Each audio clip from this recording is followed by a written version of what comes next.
Então, né, o tema, controle de qualidade de leite cru refrigerado. Ali ficou unido a palavra.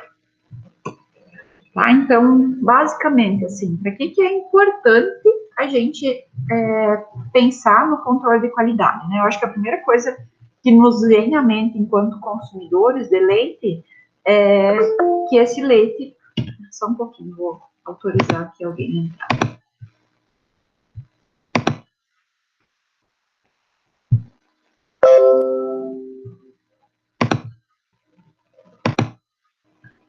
Então, a primeira importância, né, que tem que esse leite não cause nenhum problema para quem for consumir, né?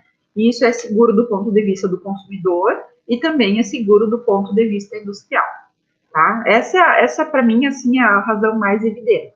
Mas, além disso, tem vários outros motivos, tá? Alguns deles estão relacionados com a recepção da matéria-prima e outros com o pós-processamento, tá? Então, primeiro, é a matéria-prima. Hoje, a grande maioria dos laticínios, ela paga o produtor em função da qualidade que esse leite apresenta, né? E para ele saber a qualidade que o leite possui, obviamente, ele precisa analisar esse leite, né? E aí fazem parte essas determinações, né? Cada indústria pode estipular em função de qual parâmetro ela pretende pagar mais ou menos, né? Esse leite ao produtor rural. Eu, sinceramente, não sei exatamente como funciona, né? Porque cada indústria, no final das contas, tem os seus parâmetros de pagamento. Geralmente, isso vem descrito para o produtor rural, né? Ele recebe pelo menos uma vez por mês essa ficha, né? Com as análises da qualidade do leite dele e descrevendo, né? O quantos centavos ele ganha mais pela gordura, ou pelo extrato seco total, ou pela baixa contagem bacteriana, e quanto ele ganha menos também. Então, serve também para verificar o estado de conservação do leite, né? Se ele está muito alterado, se há muito crescimento microbiano, né? Como é que estão as boas práticas de ordenha. E também para curar fraudes.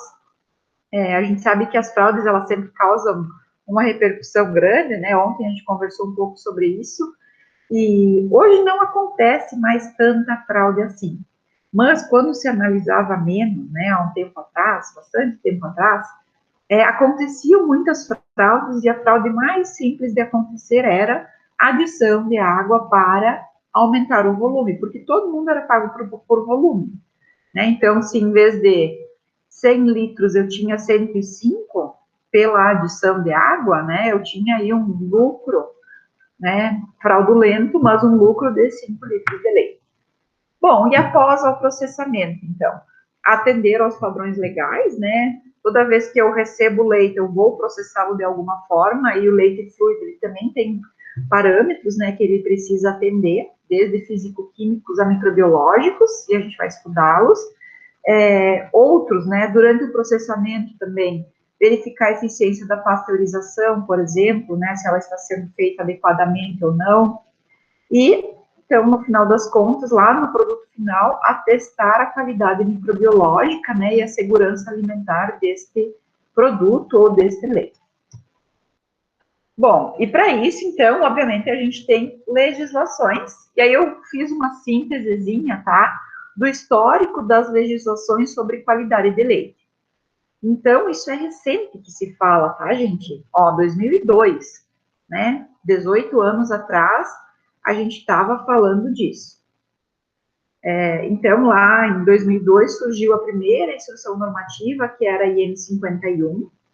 Depois, essa IN 51 foi revogada em 2011, né, logo que eu entrei aqui no IFSC, pela instrução normativa número 62, e entre elas não alterou muita coisa. Depois, em 2016, teve a IN 7, em 2018, a IN 31, tá? Essa IN número 7 e a IN 31, elas basicamente entraram porque havia um problema, né? A gente sonhava com uma contaminação microbiana melhor, sonhamos até hoje, né? Tentar produzir um leite com contaminação microbiana menor e com contagem de células somáticas menor. Todavia, até hoje, isso não acontece, tá?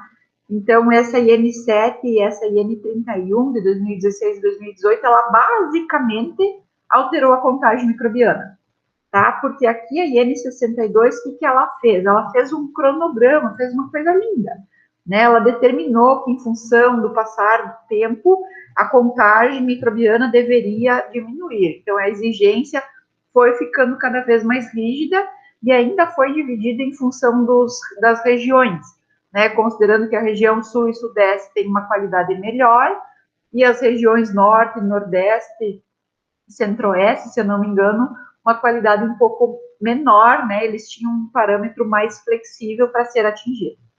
Mas aí chegou em 2018 e isso ainda não foi atingido, né? Então lá essa instrução de 2016 ela venceu em julho de 2018, então ainda em 2018 foi estabelecido, né, deu um novo gás aí, uma nova data pela IN31, mas aí em novembro de 2018 surgiu a IN76 e a IN77. Tá? Então isso foi dividido e os assuntos foram divididos desta forma. Então a IN76 ela trata sobre leite cru refrigerado, tá? E aí fala de quais são as análises que devem ser feitas e quais os parâmetros mínimos que devem ser atingidos.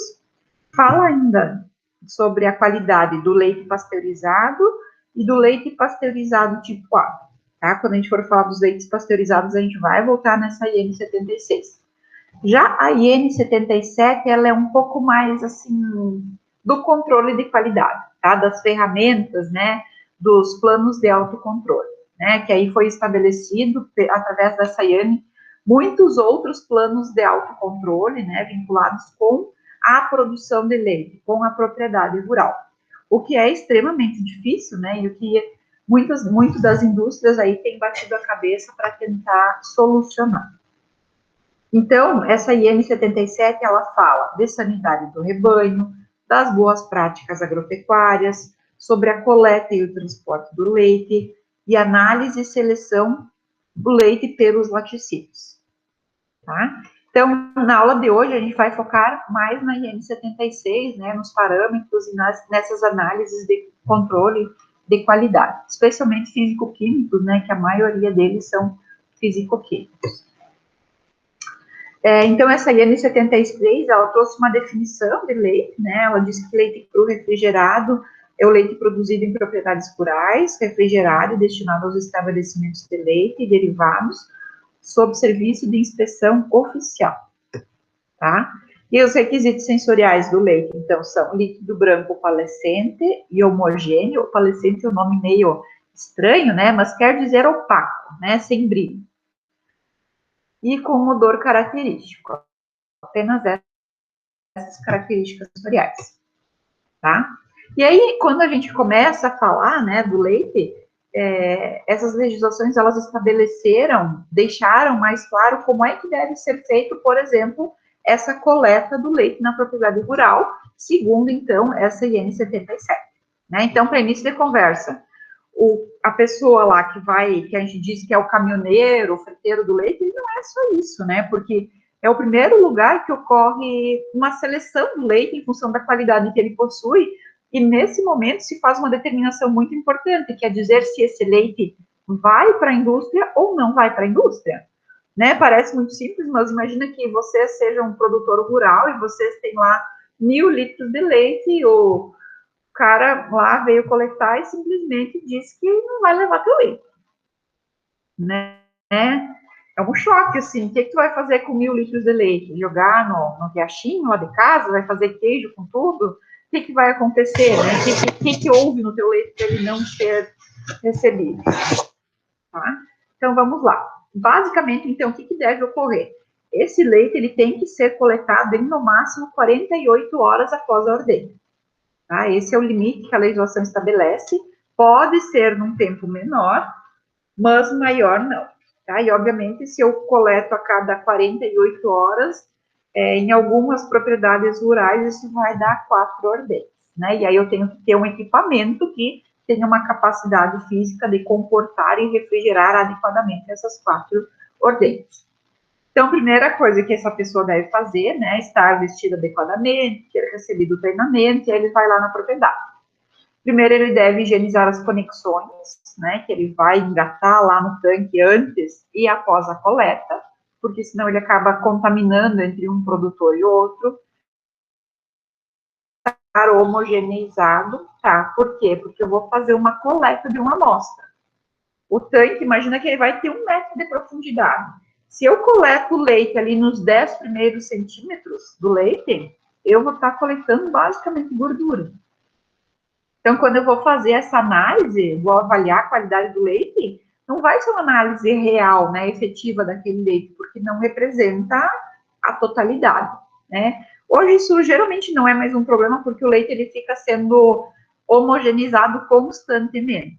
Mas quando isso não acontecia, né, há um tempo atrás, isso era um problema sério, né? Eu tinha que ficar lá 3 minutos com um instrumento, né, como se fosse uma rodela perfurada, e você enfiava lá dentro e tirava para homogeneizar o leite, tá? Gente, eu estou falando das condições ideais, tá?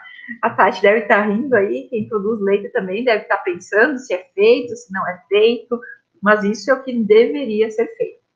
Então, a primeira medição que vai ser feita pelo coletador do leite, né, é a medição da temperatura. Tá? Esse leite na propriedade rural, ele deve ter uma temperatura menor ou igual a 4 graus Celsius. Então, se não tiver essa condição, já seria um parâmetro de não carregar esse leite. Né? E aí, às vezes é um problema sério, porque se eu acabei de tirar, de ordenhar minha vaca, o leite saiu lá a 36 graus Celsius, né? Às vezes até refrigerar demora, né? Então, tem que analisar isso também. E aí tem uma prova que é muito importante, que é feita na propriedade rural, que chama-se prova do alizarol, tá? A gente vai falar um pouco mais para frente de como é feito esse teste e o que ele analisa, tá? Mas, basicamente, através desse teste, essa pessoa que vai coletar, ele vai dizer se esse leite está próprio para o consumo, para ser processado ou não.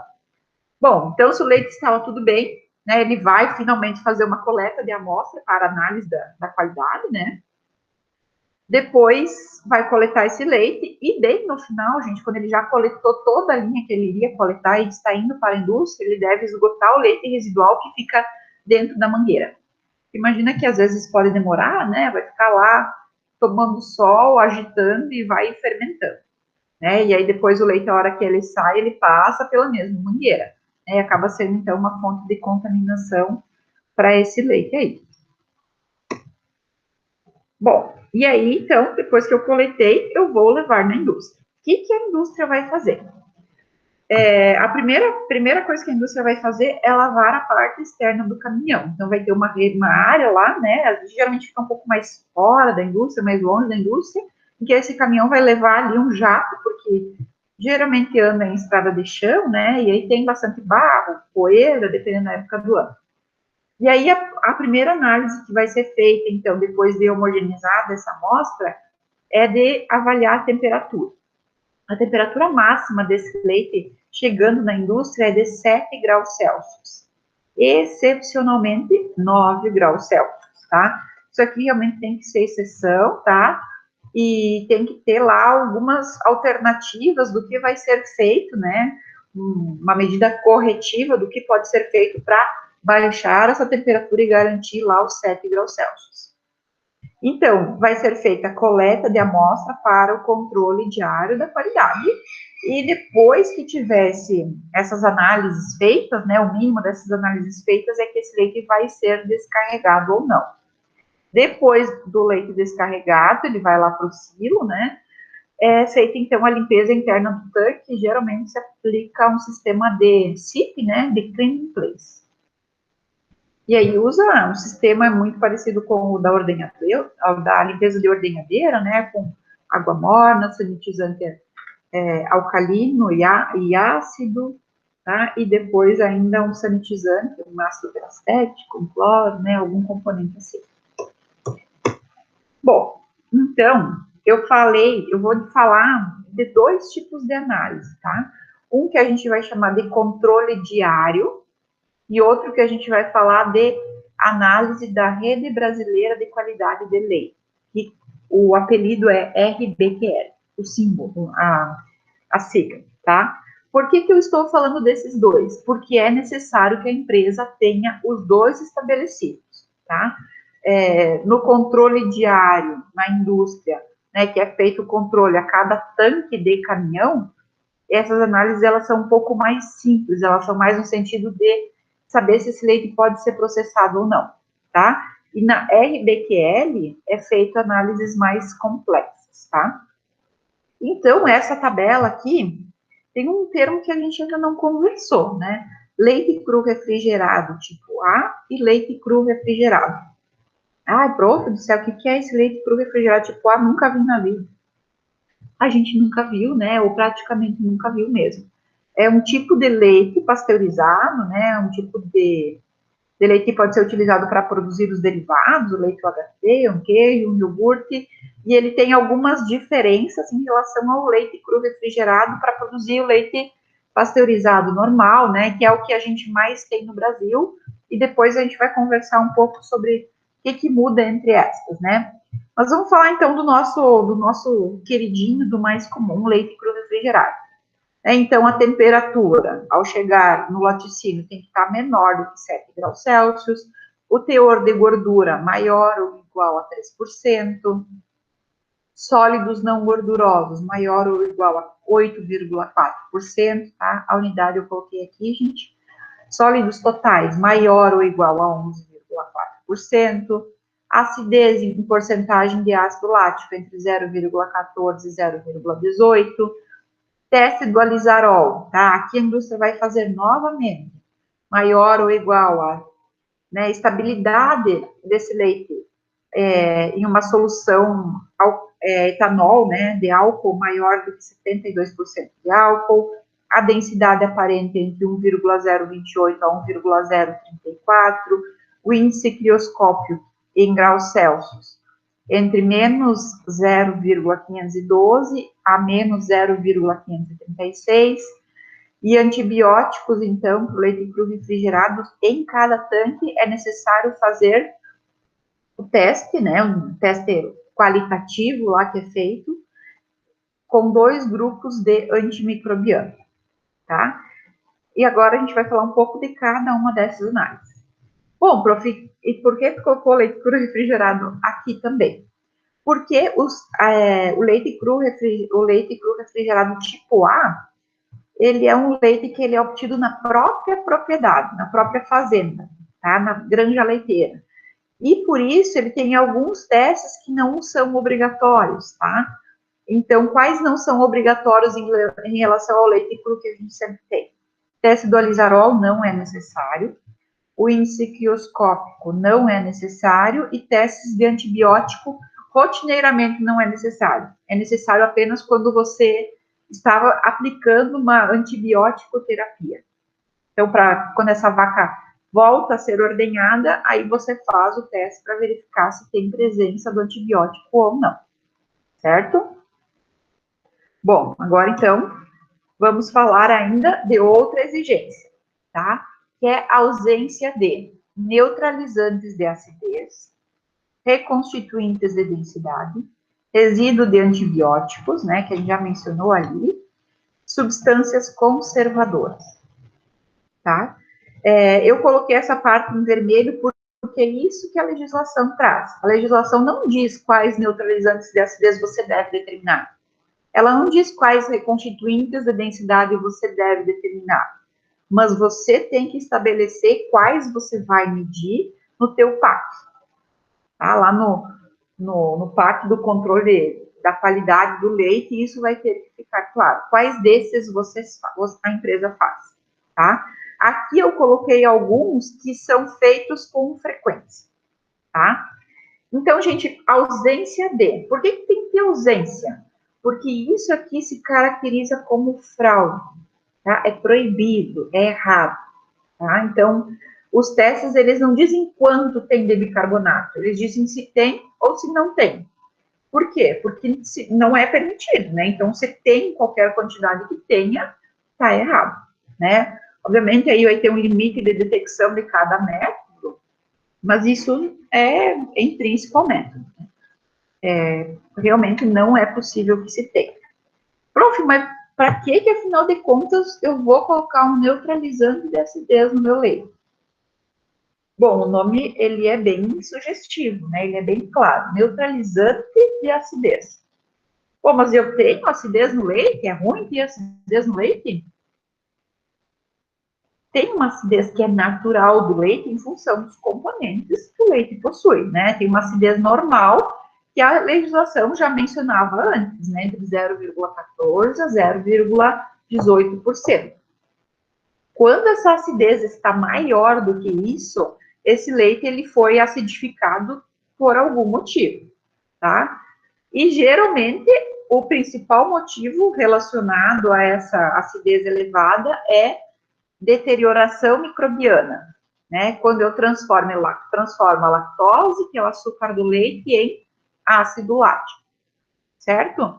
Então, a determinação de acidez, ela é um indicativo de contaminação microbiana, tá? Então, toda vez que eu tenho uma acidez elevada, eu já abro meu olho, porque lá na determinação, na contagem padrão de placa, na CPP, é provável que eu tenha elevado, né? Porque já alterou, inclusive, a acidez do meu leite.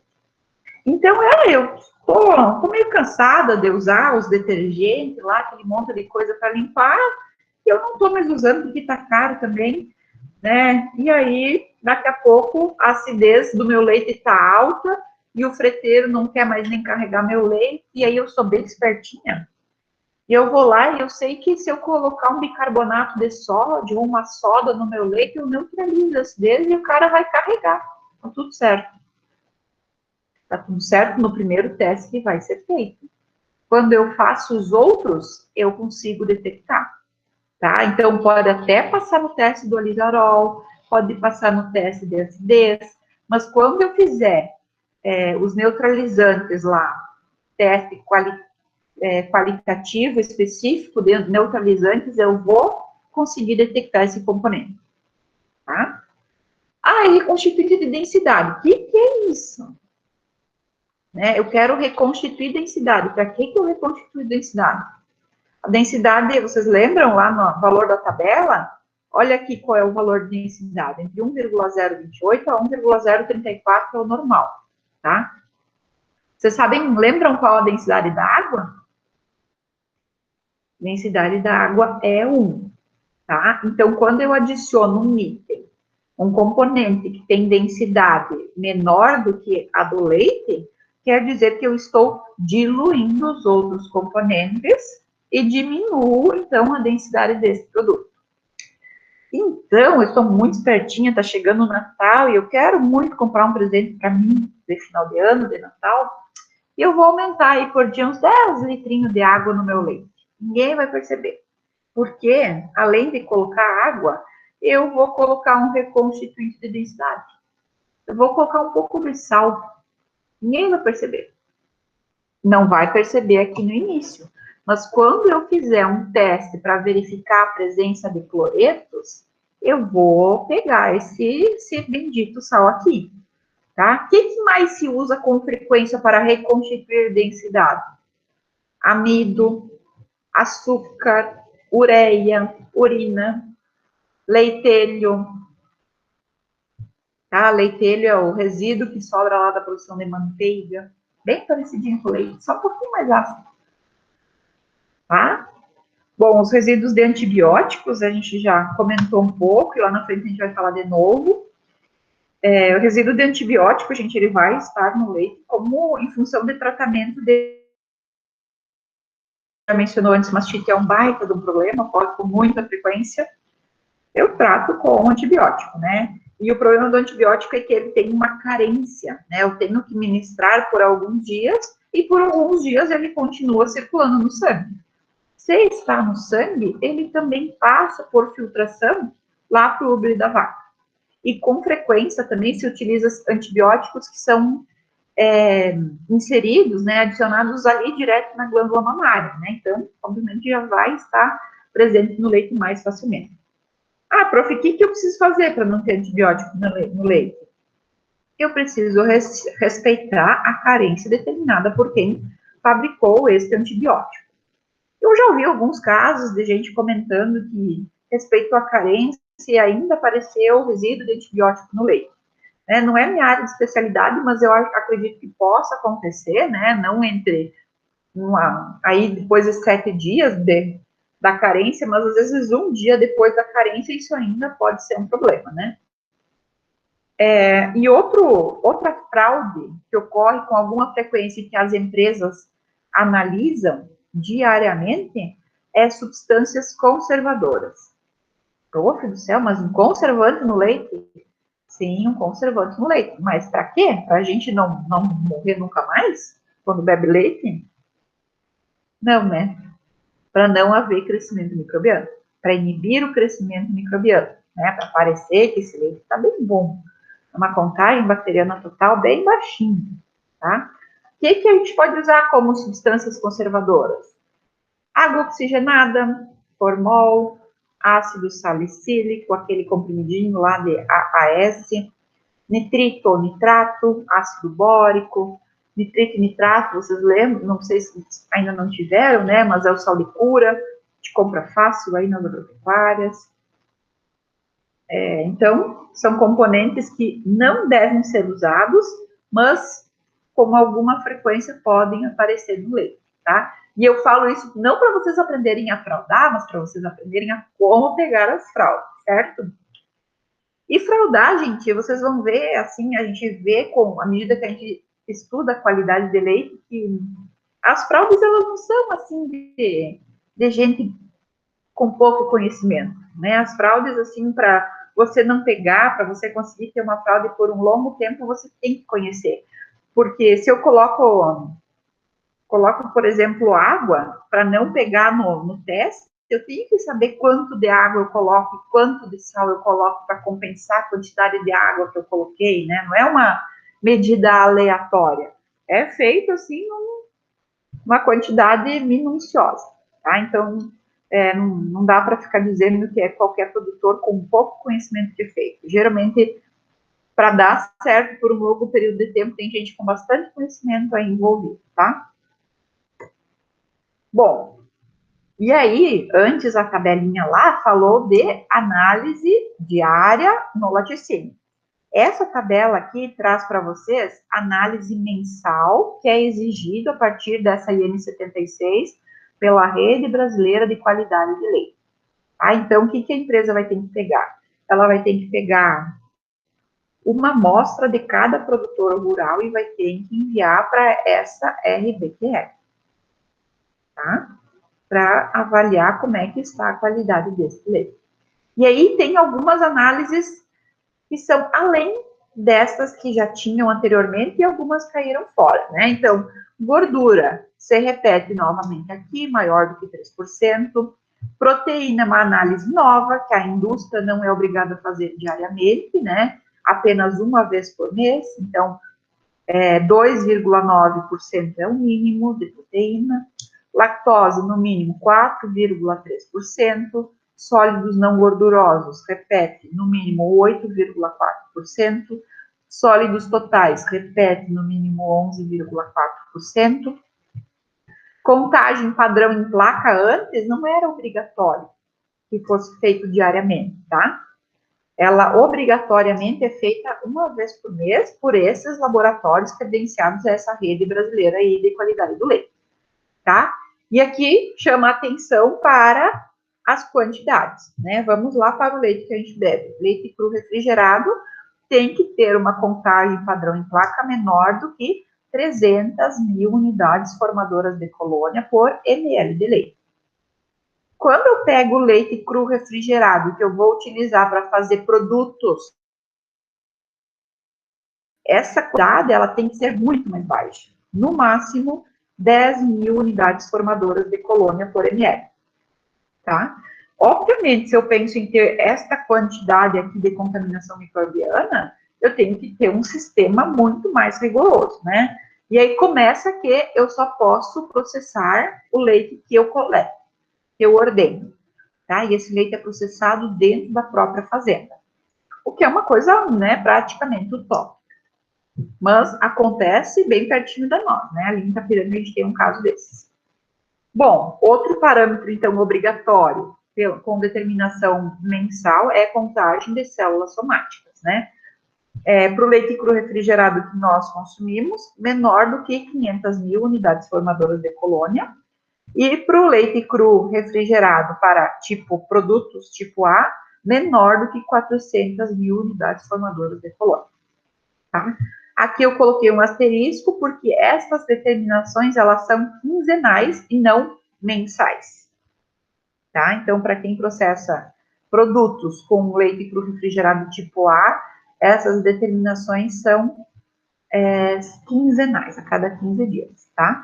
Porque aqui também é um pouco menos rígido, né? Algumas análises aqui não eram necessárias. Bom, então, como é que a gente faz esse monte de determinação físico-química? Bom, obviamente o ideal era a gente poder ir lá para o laboratório, meter a mão na massa, errar, acertar e concluir com os nossos sentidos. Mas, infelizmente, isso não vai ser possível, tá? Então, eu vou trazer a teoria aqui e depois a minha proposta é fazer alguns vídeos, né? Vamos ver como é que vai estar o laboratório. A gente agora está, que está sendo pintado, então tá uma bagunça. Ainda bem que isso está acontecendo enquanto vocês não estão aqui. Inclusive aqui na minha sala, eu estou aqui no IFES, que está com um cheirão de tinta. Tá? E os laboratórios também estão sendo pintados, então teve que puxar tudo que é equipamento, né? Então vamos ver se eu vou conseguir fazer ou não. Então, vamos falar da primeira análise que é feita lá na propriedade rural, que é chamada de prova do alizarol, tá? A 72%. A 72% de quê? De álcool, né? Às vezes essa análise ela vem assim, alizarol barra álcool. Por quê? Nessa metodologia a gente usa dois componentes. Usa o álcool, a 72%, e usa um indicador de cor, que é o alizarol, né? O nome químico é 1,2-dihidroxiantroquinona, tá? Então, basicamente, gente, o objetivo desse teste é estimar indiretamente a acidez do leite, tá? Então, ele vai tanto dizer se o leite está ácido, está bom, ou está alcalino, tá? Então, para isso, a gente se utiliza uma pistola, tá? Vocês veem que tem um formatinho mesmo de uma pistola, né? Então, aqui embaixo fica essa solução de alizarina com álcool a 72%, e aqui nessa ponteirinha eu coleto o leite. Então, eu misturo quantidades iguais, né? Geralmente se utiliza 2 ml da solução reagente e 2 ml do leite. Então, eu vou lá e coloco essa pistola dentro do leite, coleto esse leite e faço assim, ó, tchum, tá? E aí, 2 ml que estavam aqui nessa porção vão num recipiente coletor e vai ser misturado, então. Tá? Isso lá na propriedade rural, né? Na indústria, eu vou ter tubo de ensaio e tal, vou ter outras metodologias um pouco melhores, né? Mas vai variar mais ou menos nestas cores, tá? Quando o leite está ácido, ele vai ficar amarelo e bem coagulado. Quando o leite está bom para o consumo, ele fica numa cor meio vermelho, tijolo, marrom. Aqui está quase um rosado. E quando o leite está alcalino, ele fica roxo, violeta, tá? Aqui tem algumas outras imagens com cores, tá? Porque é uma coisa subjetiva, né? Sempre que a gente trata de uma reação colorimétrica e eu não tenho um equipamento para medir essa cor, é uma análise subjetiva, né? Porque aí a função de quem vai estar lendo pode influenciar, e é por isso que o treinamento da pessoa que vai fazer a coleta é muito importante, né? O treinamento e a continuidade. Tá? Então, aqui tem um outro esqueminha, né, bem bacana também, né, mostrando novamente aqui a coloração amarela com coágulo. É um leite ácido, um leite normal, sem grumos, tá? Então, eu observo grumos, flocos, coágulo e cor, tá? E aqui o leite alcalino, né, com mastite, geralmente pode ser em função de mastite, pode ser em função de adição de neutralizantes de acidez, tá? Mas tem uma coisa aqui, tem um leite que ele traz uma outra dificuldade, tá? Aqui na frente está explicando melhor, por isso que eu resolvi passar.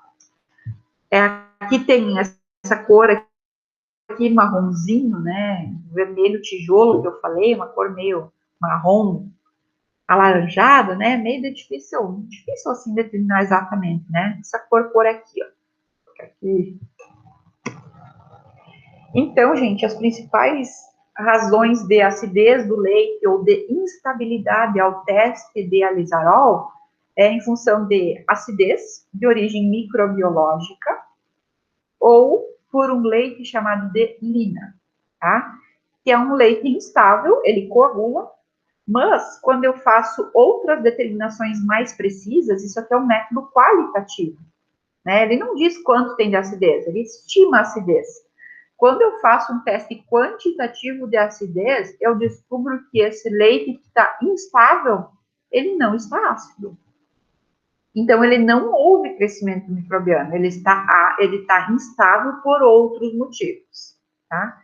E aí, como é que poderia fazer lá o coletor de leite para não jogar esse leite fora? Porque simplesmente se ele vê um leite coagulando, ele vai achar que é contaminação microbiológica. Mas pode não ser, tá? Essa instabilidade, ela pode ser oriunda de outros fatores que a gente já vai conversar. Então, o que ele pode fazer para diferenciar? Tem um teste que é chamado de teste da fervura, tá? Que ele pode pegar uma caneca, colocar esse leite dentro da caneca, e caso o leite coagule na fervura, trata-se de um leite com acidez microbiológica. Se não coagular, trata-se de um leite lina, de um leite instável, mas não ácido, certo? Então, quando eu faço o teste da caneca, o leite que tem acidez microbiológica coagula. O leite que é apenas instável e não ácido, ele não coagula no teste da fervura, tá? O que é esse lina, no fim das contas, gente? Isso é uma alteração que vem acontecendo com bastante frequência, tá? Ainda está na parte de estudos. Hoje eu estava vendo uma dissertação que eles estão tentando desenvolver outras metodologias que não seja o teste de alizarol, porque o teste de alizarol ele acaba rejeitando o leite lina e ele poderia ser utilizado para outros processamentos, né? Se ele resiste ao aquecimento, ele ainda poderia ser aquecido, né? Como se ele resistiu no teste da caneca, no teste da fervura. Então, um dos principais motivos relacionados com esse leite instável, não ácido, é excesso de estresse do animal, temperatura muito alta, quando a vaca está muito tempo em lactação, sem pegar cria, digamos, né, sem ficar grávida novamente, acaba gerando leitilina, e também tem a ver com a alimentação do animal, né? Então, seria mais uma alteração química ali, dos componentes químicos do leite que geram essa instabilidade ao leite, tá? E aqui no sul do Brasil a gente tem leite lina com muita frequência, tá? Tem épocas do ano, assim, em que ocorre estresse hídrico, tem pouca água disponível e tem também uma temperatura muito alta, com frequência acontece leite lina, tá? E aí é uma dica para as indústrias, né? Porque, obviamente, ela também não quer ficar descartando leite, né? Porque acaba criando uma inimizade lá com o produtor rural e também ela não vai ter o que processar, tá? Então, é algo que tem que ser considerado hoje pelas indústrias, né? Essa descrição aqui que eu apresentei é uma solução bem simples e que pode ser feita rapidamente, né? Nas propriedades rurais. Então, aqui está o outro extremo, né? A cor roxa indica um leite alcalino, né? E um leite alcalino pode ter duas origens, basicamente. Leite mastítico, tá?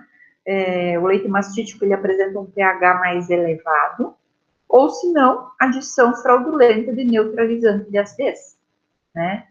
Se lá na acidez eu não peguei, aqui o teste do alizarol já vai indicar isso.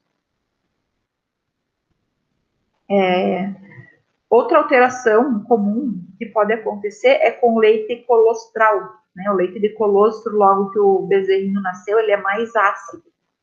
Então, o leite, se eu colocar um leite de colostro junto com os outros, eu posso também ter problema no teste de alizarol, porque ele vai baixar a acidez e vai acabar coagulando aqui nesse teste. Bom, vou tomar uma aguinha aqui. Tá tudo bem por aí, gente? Estão acompanhando? Tá claro? Tá baixo? O som tá bom? Prof, uma dúvida, não sei se a prof vai explicar isso. Uma dúvida me surgiu agora que eu me lembrei uma coisa. Que a prof falou ali da acidez do bezerro. Assim, aconteceu um fato que a minha irmã contou pra mim que ela foi numa casa amiga dela e a amiga dela, a vaca, teve a cria o bezerro e daí diz que a primeira mamada do bezerro tem que ser na vaca mãe, a que deu a cria. Só que chegou na época na hora de comer e as vacas se misturaram e o bezerro ficou perdido e mamou em outra vaca. Aí diz que a menina falou assim pro esposo dela: pode matar esse bezerro porque não vai dar mais bom. Tem alguma coisa que interfere? Tem que ser na vaca mãe mesmo ou outra vaca dá algum problema com esse pro bezerro? O que acontece é que a vaca mãe tem um leite chamado colostro. E o colostro, né, assim como nas mães, em qualquer mamífero, ele tem muita imunoglobulina, né, proteínas relacionadas com a melhora da imunidade desse bichinho. Né, e ele tem, a composição química dele é diferente. Para quê? Justamente para fazer esse animal vir mais rápido, mais forte, crescer mais rápido. Né? Vocês já perceberam o quanto uma criança cresce no primeiro ano de idade? Se a gente continuasse crescendo tanto quanto uma criança no primeiro ano de idade, nós seríamos gigantes. Né? E para crescer tanto, o que é músculo e osso? Um monte de proteína e um monte de mineral. Né? Então, eu tenho que ter uma dieta diferenciada nesses primeiros anos. Tá? E não é uma regra, assim, não é que o bezerro vai morrer, mas ele vai ser um bichinho um pouco mais fraco, digamos assim. Tá? Ah, tá, entendi. É por causa do colostro. Ele não tomou colostro, no caso. Mas o colostro não é só o primeiro dia, né? Ele pode tomar o colostro no segundo dia, terceiro dia, quarto dia, né? Até 5 a 7 dias aí se chama ainda de colostro. Certo? Sim, sim, agora entendi. Então, vamos lá para uma determinação que é feita milhões de vezes na indústria, não só de processamento de qualidade, né? Mas é muito útil essa determinação em função dos produtos fermentados, né? Porque geralmente nos produtos fermentados a gente tem aí um aumento de acidez. Tá? E a acidez, vocês já estudaram essas determinações, né? Lá nas químicas. Então aqui eu vou trazer e vou introduzir um termo novo para acidez, tá?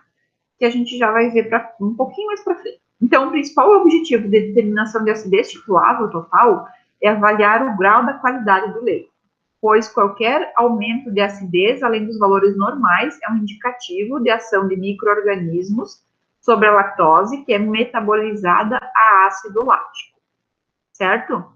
A gente viu que tem outros fatores que podem influenciar a acidez, né? E a gente já vai falar um pouco mais para frente de novo. Então, basicamente, a medição de acidez é fácil de ser feita, é rápido, tá? Mas ela tem alguma imprecisão e também tem um pouco, apresenta dificuldade em função da opacidade dessa cor branca, né, do leite. Porque é essas reações de determinação de acidez com neutralização, né, com uma base, ela se dá em função da cor também. E aí, cor, de novo, né, nossos olhos, que às vezes não veem tão bem e não veem igual aos outros, né, é necessário muito treinamento para evitar aí erros, né, imprecisões, então. E aí, outros cuidados, então, é usar sempre a mesma quantidade do indicativo de cor, né, a fenolftaleína, que é o indicativo de cor utilizado, e sempre na mesma concentração, tá? Para ter uma regularidade um pouco maior nessa determinação aí. Então, as principais causas de acidez. A principal dela é bacteriana, tá? Outra causa de acidez é presença de gás carbônico, né? Se eu virei esse leite, incorporei ar, o CO2, quando ele é incorporado, misturado com a água, ele vira ácido carbônico, tá? E o ácido carbônico vai aumentar a acidez do leite, tá? Além disso, então, o leite lina, tem um outro tipo de leite também que apresenta anormalidades, que é o leite sila, e ainda leite colostral, né, que tem uma acidez maior. E aí as causas de alcalinidade seria mastite e neutralização, né, com adição de algum agente, aí o bicarbonato, o carbonato ou uma só. O SILA, né, que é um outro tipo aí de leite, que seria o síndrome do leite anormal. É um problema um pouco mais recente, né, que está acontecendo, mas ele também pode trazer acidez e formação de grumos, né, trazer esse leite instável aí no teste do alizarol.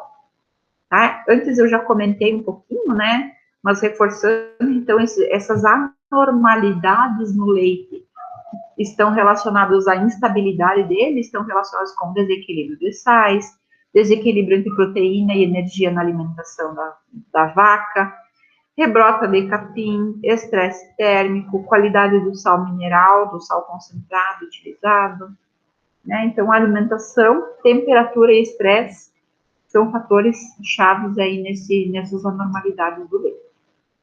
Bom, gente, e a acidez total titulável, né, essa figura aqui, ela fala. Eu acredito que vocês já tenham feito essa determinação muitas vezes, né? E esse é um método bem tradicional de se medir acidez. Nas indústrias de laticínio, fizeram um ajuste técnico aí para fazer isso um pouco mais rápido. Né? Isso aqui demora um tempo, né? A precisão é muito boa, mas geralmente não se faz. Né? Então, basicamente, como funciona? A gente coloca a base aqui, o hidróxido de sódio lá com uma molaridade conhecida. Aqui embaixo eu vou colocar 10 ml do leite, mais 4 gotas, né, do indicador de fenolftaleína e vou titular até obter essa coloração rosada. Tá? Essa coloração rosada não é fácil de ver, gente, é um rosinha bem sutil. Então, quando muda da coloração branca do leite para um rosa sutil e ele permanece, para a titulação. Tá? Então, basicamente, lá lembrando o cálculo, né, de como é que se faz. Eu vou pegar aqui, vamos dizer que a gente gastou 1,9 ml de um hidróxido de sódio 0,1 molar. A forma que eu vou utilizar é volume gasto da soda vezes 0,09, que é o milho equivalente grama do ácido lático, que é o principal ácido presente no leite, vezes a molaridade do hidróxido de sódio, vezes 100, dividido pelo volume de leite utilizado. Tá? E aí eu vou ter uma porcentagem de acidez em ácido lático que deve estar entre 0,14 a 0,18. Certo? Mas, em leites, tem uma outra forma que vocês vão, a hora que vocês começarem a ler, quem já é da área, deve ter ouvido falar em graus Dornick. A gente nem fala em acidez Dornick, é Dornick, grau Dornick, tá? Que é uma forma um pouco mais rápida que a indústria encontrou de medir a acidez, tá? Então, geralmente se utiliza um instrumentozinho deste gênero aqui. Ele substitui a bureta. Então, nessa parte aqui de baixo, né, o intuito não é fazer propaganda da empresa, né, mas esse aqui é um dos que é comercializado. Então, aqui dentro eu vou colocar a minha solução Dornick, que nada mais é que uma solução com uma molaridade de 0,11, tá? Depois vocês vão entender por que usa essa molaridade, para facilitar o cálculo, tá? Então, eu aperto nessa região aqui debaixo dele, nessa região como se fosse uma piceta, e aí o hidróxido sobe e ele regula nessa buretinha, que é igual uma pipeta, regula bem certinho o volume, ele ajusta sozinho o menisco, tá? E essa é uma das principais vantagens. Eu não tenho que ficar lá abrindo a torneirinha, olhando, fechando, repondo, né? Então ele é mais prático. E aqui nessa região inferior, aqui eu tenho uma bolinha, eu aperto nessa bolinha e goteja a solução de graus Dornick, que aí a solução de hidróxido de sódio. E aí eu coloco num bekerzinho 10 ml de leite e titulo, tá? Esse método, então, o leite normal, ele vai ter um grau Dornick de 14 a 18. Quando o leite está ácido, ele fica com um valor Dornick maior, né, mais de 18, e quando ele está alcalino, menor do que 14. Né? Aqui, repetindo, esse aqui é um modelinho, tá? Bem parecido com aquele, um kit, digamos assim, para determinar a acidez em grau Dornick, né? Então, a reação é igual a outra, outra, né? Só que a diferença aqui, gente, é que eu sempre vou titular como uma solução de hidróxido de sódio 0,11 molar. Com frequência vocês vão encontrar isso aqui no normal, né? Significa isso aqui, 0,11 molar, tá? E por que isso? Quando eu utilizo essa molaridade de hidróxido de sódio, o cálculo é extremamente fácil, tá? Simplesmente eu pego o volume gasto da solução Dornick e multiplico por 10. Tá? Então, se eu gastei 1,7, eu tenho 1,7 vezes 10, que equivale a 17 graus Dornick, que está dentro da faixa normal de acidez. Tá? E aí eu tenho que cada 1 grau Dornick equivale a 0,10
Será que a prof percebeu que ela saiu da aula? Não sei, eu acho que sim, porque ela sumiu. Acho que ela disse que eu até reiniciando o computador, alguma coisa aconteceu.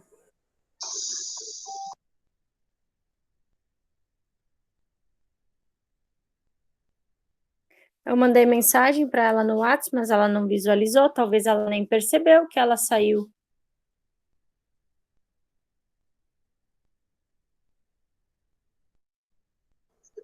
Então é só ligando pra ela, alguma coisa aconteceu. Tem que ligar pra ela.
Eu tentei ligar para ela no WhatsApp e tentei ligar no celular. Eu acho que ela deve ter o celular no silencioso e ela não viu que ela saiu da aula, alguma coisa assim.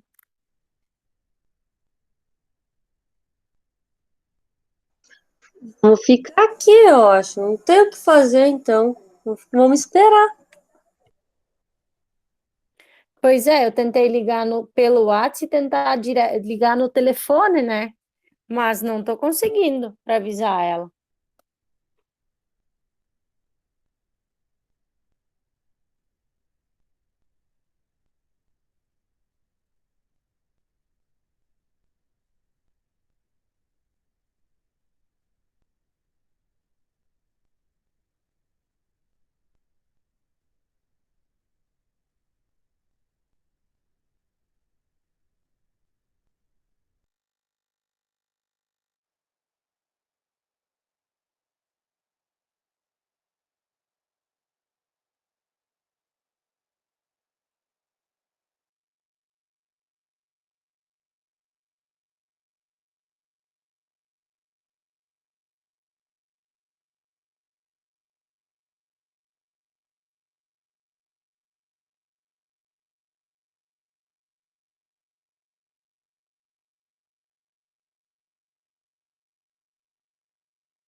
Não consegui falar com ela.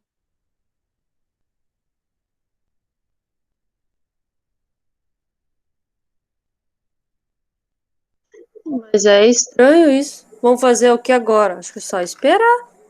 Alguma luz vai dar lá pra ela, quando perguntar alguma coisa pra Naná não responder ela. Pois é, porque ela tá falando e falando, ela deve estar falando, achando que tá dando aula e nós não estamos conseguindo ver nada, né? Pode ser ter caído da internet, uma coisa assim que caiu o sinal.